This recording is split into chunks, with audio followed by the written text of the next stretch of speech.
and welcome to Leaders of Tomorrow, ET Now's flagship series for the Indian micro, small and medium enterprise sector. On this series, we celebrate and salute the spirit of the MSME sector and also bring you expert advice on how to grow your business. On MSME Dialogues, today we are talking about smart marketing strategies for small businesses. How can a micro entrepreneur design an effective marketing plan? What are the elements it should consist of? How can technology transform the marketing strategy of a small business? To answer all of these questions and more, I'm joined by a very eminent panel here today. I'd like to welcome Anisha Motwani, Marketing and Digital Strategist, Nilima Burra, CMO at Cargill India, and joining us from Kolkata is Dinesh Mishra, Partner Advisory Services and Customer Practice at EY. Welcome Dinesh, welcome ladies. Anisha, I'd like to throw the discussion open with you. Tell us, what are the sort of evolutionary steps that marketing has taken for the MSME sector? How has technology impacted it? And what should be the optimum marketing mix for a small enterprise? So it has significantly changed. I remember when I started off 25 years back, the way marketing used to be done by even whether it was large brands or small brands, there was a kind of a conservative, conventional pattern of marketing. Okay, you need to build a brand, you need to have a communication strategy in place, there needs to be budgets available to you. Okay, and you need to create campaigns that you want to run. Okay, and tell people about your product, about your offerings. So that was more or less the standard pattern. Some people had large wallets and some people had small wallets. Right. Depending on that, you would either spend big monies or spend small monies.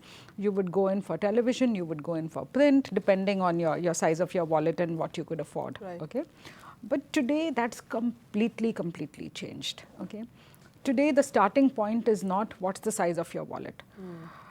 With the advent of digital, marketing has become more focused, more customized, more accessible, more affordable, and at one level also serves different purposes. So if you want to build your brand where you just want to create awareness and you've got zero budgets, right. Believe you me, you've got zero budgets, you've got nothing to spend, you can still build your brand. Because crowdsourcing from consumers and making a normal consumer your brand ambassador, right, and a spokesperson for you is today possible. That there is a process behind it, that there is a science behind it, but there are brands who have learned and there are smart entrepreneurs who've learned the trick very well. Right. So today there is this possibility of crowdsourcing, making every consumer who's actually either on mobile or on digital your brand ambassador to build your brand. How is that done? How are people going about it? Where to begin? Of course, there's a process behind it, but that's how different it is. So it's more affordable, it's more accessible, it's more customized. But has the adoption by the MSME sector of all this science, is that increasing? So yeah, there has been early adoption, but so typically what people do is, they would say like there is the whole conventional understanding that a Facebook is for putting family pictures. Okay, right. How do you use social media for building your business and your brands? Okay, that's now started evolving. That besides the social media, there are other digital channels today available. Right. Okay, you can read your newspaper online, and there are certain kinds of people who are reading their newspapers online. Yes. Or if your target segment is youth, okay, you know what sites they are visiting, where they are going, at what point in time.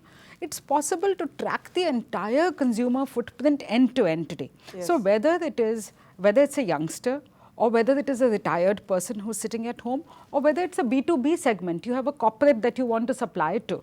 It's possible today, you have visibility of tracking their footprint. Just pulling in Nilima at this point, how much of a role does the geography of a small enterprise play in its marketing strategy?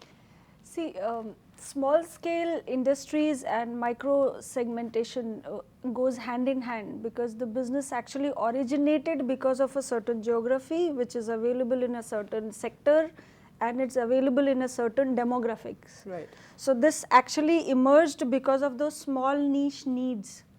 So it's important that then the geography, the demography, and then further segmentation in terms of what do they need goes together. Right. And it's important because of that to geographically segment your approach and operate for better ROIs of the marketing strategy which you build in. It's much more feasible for SMEs than Right. actually bigger brands, which is universal, going everywhere. So going hyper-local is anyway the trend in offering product yeah. services. You would say marketing is another function yeah, that would yeah, really have yeah, to be yeah. hyper-local. But bigger point here to ask is, what is marketing? Marketing is not about advertising and promotions. Marketing is basically about, you have a plan, why should you have that plan, how will you do that, and what will enable you to reach the consumer to know that they should come and buy from you. Sure.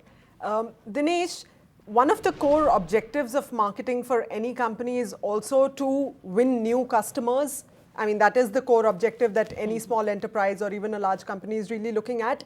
Tap newer geographies, get new customers on board. How does an MSME really do that? What should be the optimum marketing strategy mix for it? I think we need to be very clear that when someone is looking at a marketing strategy going forward, like Anisha was saying, today digital is offering a lot more for a lot less and almost free in certain instances. How much digital are they? And I'll touch upon that when I answer your question in a little bit more detail. The second part is, Nilima talked about the geography and of course, being able to know why you're doing what you're doing and the who, what, how of it. There also, I believe that again, when you're deciding your means of communication, because at the core of everything, that's what it is. You're trying to communicate what you have to your customers to the extent that they're interested in coming and trying your service, buying your service. So coming back to the point you said in terms of winning new customers, going after new segments. You have to first, like we did in the old world, and that hasn't changed, I'm sure Anisha and Nilima will agree with me, is that you have to have, first of all, a sharp proposition. What is it that your product or service is doing? Is it solving a problem? Is it providing a convenience? Depending on what this proposition, who this proposition is best targeted at, who your customer is, you try and understand them. You understand their behavior. You understand, going back to the point I made, where they are, to Nilima's point, and how digital they are, to Anisha's point. To be able to understand how is the mix going to work in terms of communication? And the last part is to say that, okay, once I have got my mix right, how do I ensure that this communication is reaching them? You have influencers, like we had in the old world. So if I talk on the digital side, there are 2 or 3 things that are new. First is, in terms of saying that, how do I get them to ask who are the people that I can kind of relate this story to? Second is the influencers, the old PR world that I had. That is there in the new world as well. I think Anisha touched upon that as well. Other people who are following other people in terms of saying that, okay, their views matter. How do I ensure that those people that could get interested in my product actually are then ambassadors for me as well? So it's not just an individual ambassador, but there are ambassadors that are also got a larger voice in the online world. And the last is, of course, how do I also commerce enable, whether it's e-commerce, m-commerce, regardless, how do I make it commerce enable on the digital part as well? So that's the digital piece. Not to forget the conventional. You talked about hyper-local, you talked about reaching out to customers in a local base, right?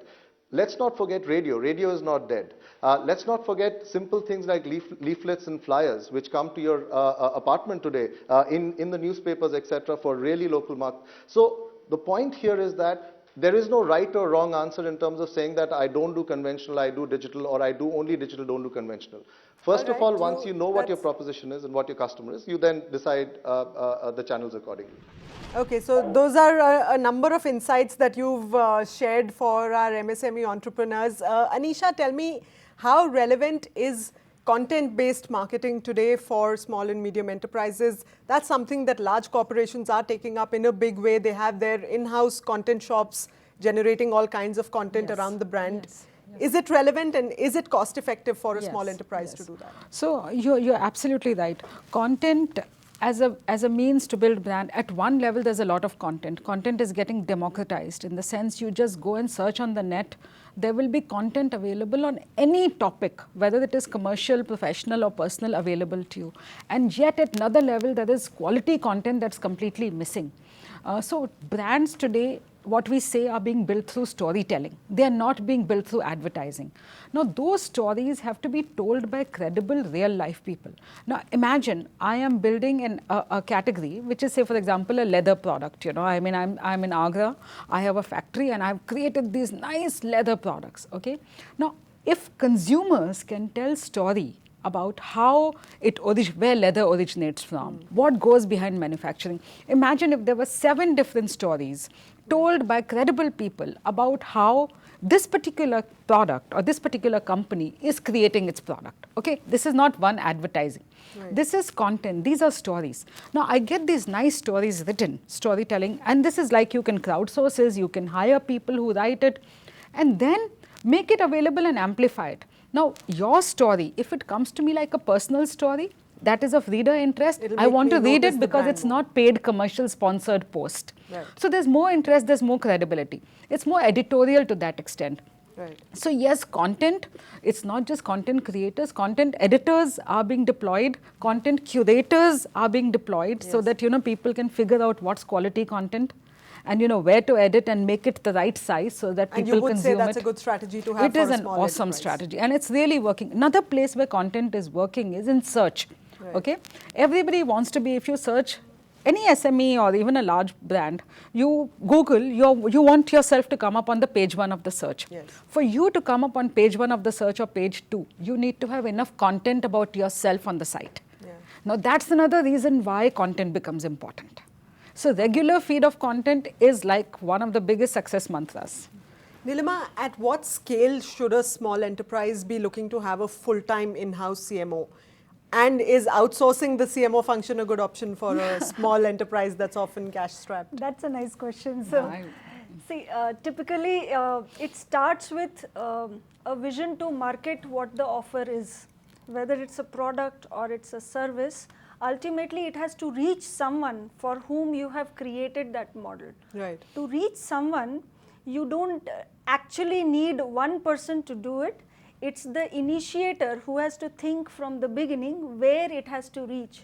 Right. So having that vision that can drive to that reach is good enough. That's the job of a CMO as well, to have a vision and make it reach to the end consumer where the product or services were supposed to be.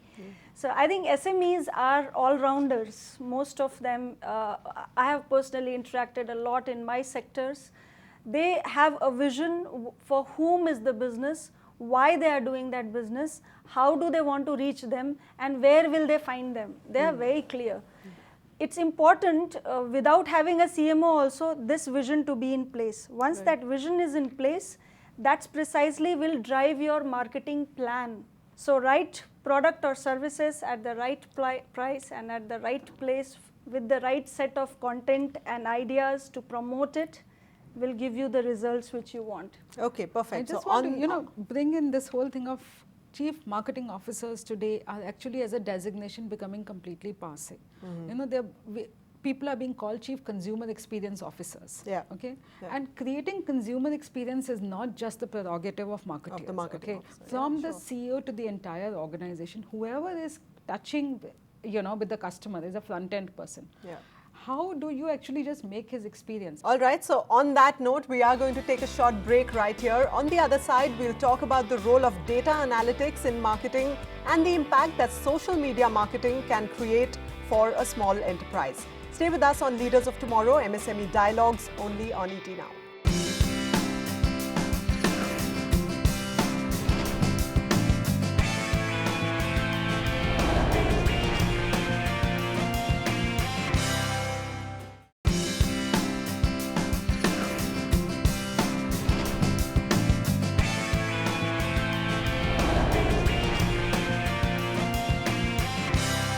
Welcome back to MSME Dialogues on Leaders of Tomorrow. On the show today, we're discussing marketing mantras for micro, small and medium enterprises.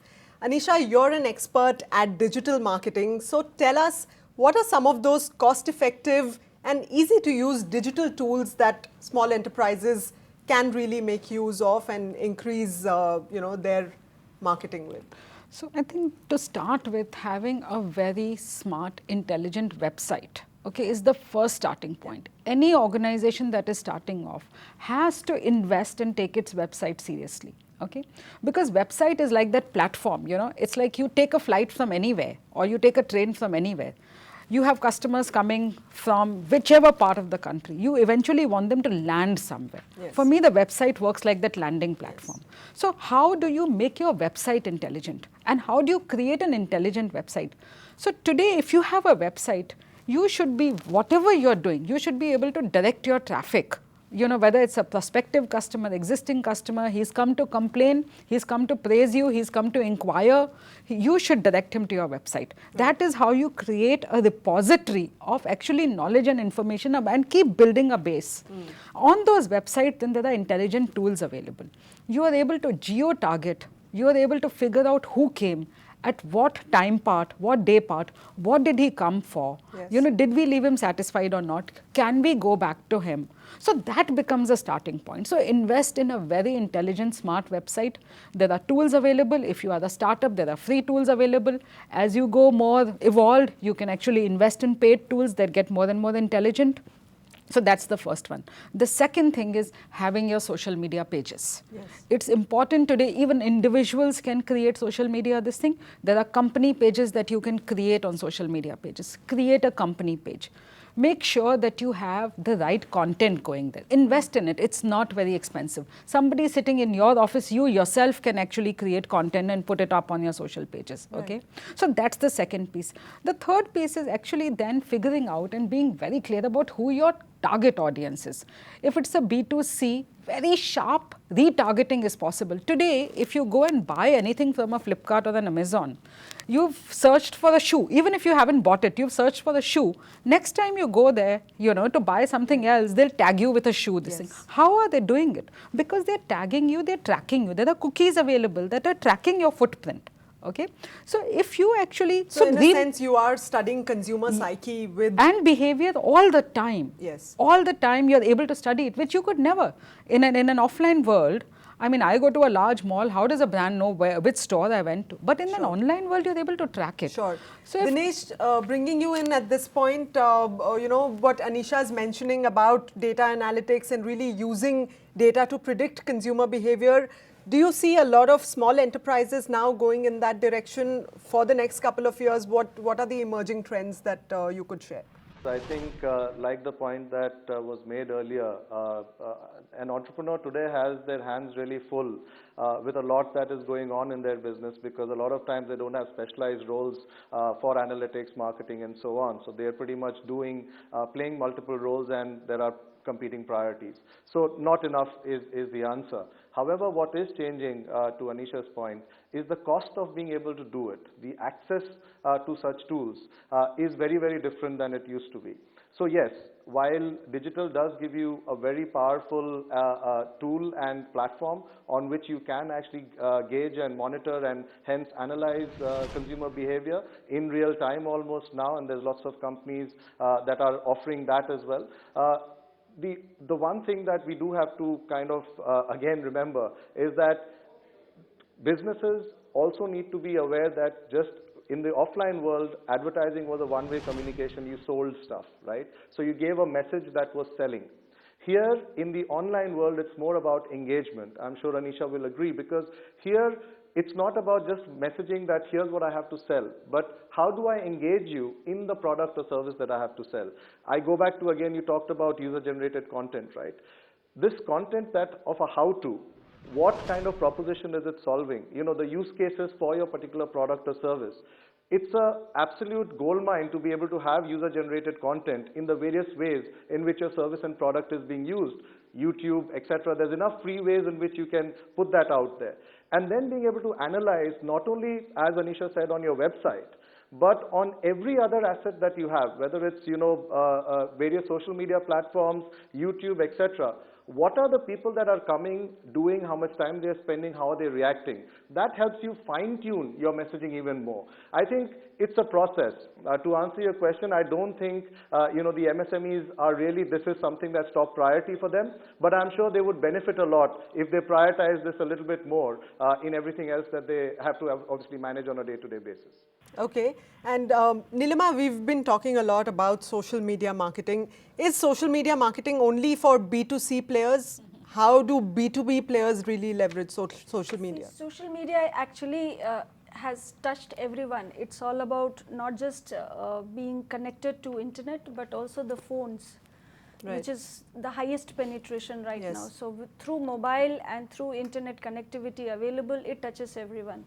What social media does is very simple. It allows you to create a personalized experience, which earlier was very expensive and it was not possible also. Right. So as Anisha was saying, that you created your website, then you created content to it. After creating content, you targeted someone and then you retargeted someone. Right. But next time when you are retargeting, your message cannot be same.